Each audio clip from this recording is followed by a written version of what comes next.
തുടർച്ചയായ 2 ICC ടൂർണമെന്റുകളിൽ ഇന്ത്യയെ കിരീടത്തിലേക്ക് നയിച്ച ക്യാപ്റ്റനാണ് രോഹിത് ശർമ്മ. 2024 T20 ലോകകപ്പിലും 2025 ചാമ്പ്യൻസ് ട്രോഫിയിലുമാണ് രോഹിത്തിന് കീഴിൽ ഇന്ത്യ കിരീടം ചൂടിയത്. ചാമ്പ്യൻസ് ട്രോഫി ഫൈനലിന് ശേഷം രോഹിത് ശർമ്മ ഏകദിന ക്രിക്കറ്റിൽ നിന്ന് വിരമിക്കുമെന്ന അഭ്യൂഹങ്ങൾ ശക്തമായിരുന്നു. എന്നാൽ കിരീട നേട്ടത്തിന് ശേഷം നടത്തിയ പത്രസമ്മേളനത്തിൽ വിരമിക്കൽ അഭ്യൂഹങ്ങൾ രോഹിത് തന്നെ തള്ളി.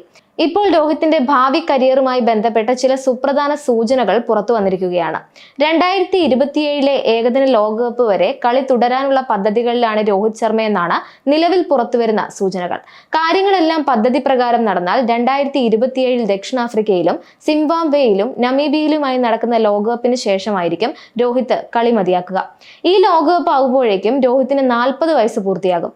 ലോകകപ്പ് മുൻനിർത്തി മികച്ച ഫിറ്റ്നസിലും ഫോമിലും തുടരാൻ രോഹിത് ഒരു പ്ലാൻ തയ്യാറാക്കിയിട്ടുണ്ടെന്നാണ് അടുത്ത വൃത്തങ്ങൾ വെളിപ്പെടുത്തുന്നത്.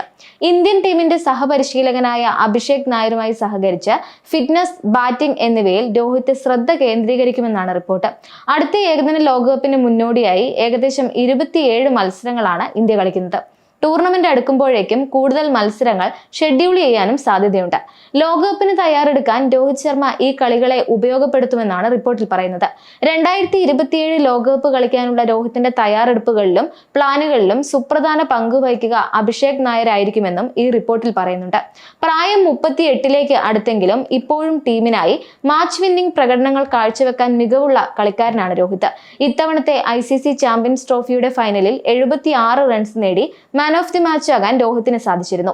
ഏകദിനത്തിൽ ഇതുവരെ 273 മത്സരങ്ങൾ കളിച്ചിട്ടുള്ള രോഹിത് 48.76 ബാറ്റിംഗ് ശരാശരിയിൽ 11,168 റൺസാണ് നേടിയിട്ടുള്ളത്. ചാമ്പ്യൻസ് ട്രോഫി ഫൈനലിൽ കിടിലൻ പ്രകടനം കാഴ്ചവെച്ച് ഇന്ത്യയുടെ വിജയശില്പിയായതിനു പിന്നാലെ ICC റാങ്കിങ്ങിൽ മികച്ച മുന്നേറ്റം നടത്തുക കൂടി ചെയ്തു രോഹിത് ശർമ്മ. കഴിഞ്ഞ റാങ്കിങ്ങിൽ 5ാം സ്ഥാനത്തായിരുന്ന രോഹിത് കഴിഞ്ഞ ദിവസം വന്ന റിപ്പോർട്ട് അനുസരിച്ച് 2 സ്ഥാനങ്ങൾ മുന്നിലേക്ക് കയറി 3ാമതെത്തിയിരിക്കുകയാണ്. 756 റേറ്റിംഗ് പോയിന്റാണ് നിലവിൽ രോഹിത്തിന്റെ സമ്പാദ്യം. ചാമ്പ്യൻസ് ട്രോഫി ഫൈനലിന് ശേഷം ICC ടൂർണമെന്റുകളുടെ ഫൈനലിൽ പ്ലെയർ ഓഫ് ദി മാച്ച് പുരസ്കാരം സ്വന്തമാക്കുന്ന 4ാമത്തെ ക്യാപ്റ്റൻ എന്ന റെക്കോർഡും രോഹിത്തിനെ തേടിയെത്തിയിരുന്നു. കഴിഞ്ഞ കുറെ നാളുകളായി രോഹിത് വൻ വിമർശനങ്ങൾ ഏറ്റുവാങ്ങിയിരുന്നു. ന്യൂസിലൻഡിനെതിരെ നാട്ടിൽ നടന്ന ടെസ്റ്റ് പരമ്പരയിൽ 0-3 തോറ്റ ഇന്ത്യ ഓസ്ട്രേലിയയിൽ നടന്ന ബോർഡർ ഗവാസ്കർ ട്രോഫിയിലും കനത്ത പരാജയം ഏറ്റുവാങ്ങിയതിന് പിന്നാലെയായിരുന്നു വിമർശനം. ഈ പരമ്പരകളിലെല്ലാം ക്യാപ്റ്റൻ എന്ന നിലയിലും ബാറ്റർ എന്ന നിലയിലും ദയനീയമായിരുന്നു രോഹിത് ശർമ്മ.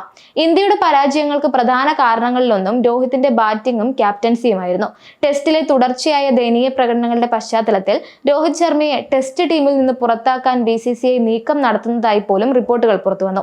എന്നാൽ എല്ലാ വിമർശനങ്ങളെയും കാറ്റിൽ പറത്തിയാണ് ഹിറ്റ്മാന്റെ തിരിച്ചുവരവ്.